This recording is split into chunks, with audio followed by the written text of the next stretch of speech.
১৭ বছর পর আবারও ভোট উৎসবের অপেক্ষায় বাংলাদেশ। শঙ্কা আশঙ্কা থাকলেও পরিস্থিতি এখনও নিয়ন্ত্রণে। বেঁধে দেওয়া সময়ের মধ্যে গণসংযোগ শেষ করেছে প্রার্থীরা, কিন্তু শেষ কয়েকদিনে নানান অদ্ভুত সিদ্ধান্ত নিচ্ছে নির্বাচন কমিশন।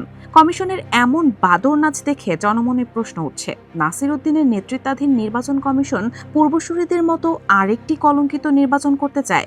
কমিশন কি কোনো পক্ষকে অবাধে সিল মারার সুযোগ করে দিতে চায়?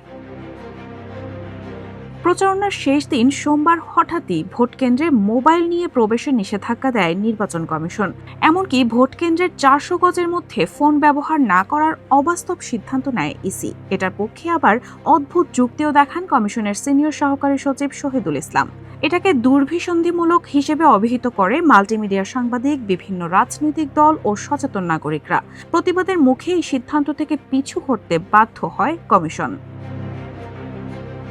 এর আগে ভোটকেন্দ্রে Bangladesh national cadet corps BNCC মোতায়েনের সিদ্ধান্ত বাতিল করে নির্বাচন কমিশন।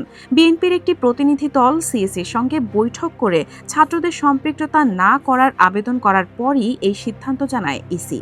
এবার তরুণরা সবচেয়ে বেশি ভোট দেবে এমন আভাস পাওয়ার পর বিএনসিসি বাতিলের সিদ্ধান্ত তরুণদের নিরুৎসাহিত করার অপকৌশল কিনা, এমন সংশয় তৈরি করছে জনমনে।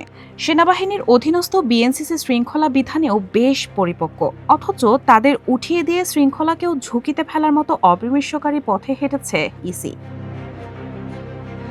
শুধু তাই নয়, ভোট গ্রহণের দিন প্রতিদ্বন্দ্বী প্রার্থী ও তাদের নির্বাচনী এজেন্টদের চলাচলের জন্য বিভিন্ন যানবাহন ব্যবহারেও নানা নির্দেশনা দিয়েছে নির্বাচন কমিশন। সর্বোচ্চ ৫ জনের বহর নিয়ে প্রার্থী ও তার নির্বাচনী এজেন্টরা ছোট আকৃতির যানবাহন, জিপ, কার, মাইক্রোবাস, সিএনজি বা অটোরিকশা ব্যবহার করতে পারবেন। চালক ও প্রার্থীর নিরাপত্তার জন্য নিয়োজিত গানম্যানও এই ৫ জনের মধ্যেই গণ্য হবে।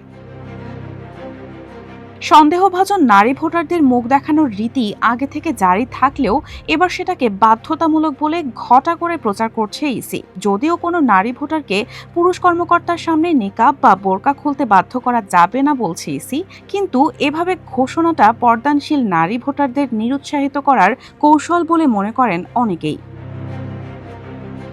সব মিলিয়ে ভোটের আগে নির্বাচন কমিশনের একের পর এক সিদ্ধান্ত নির্বাচনের স্বচ্ছতা ঘিরে প্রশ্ন বাড়াচ্ছেই। রায়হানা হক মুন, RTNN।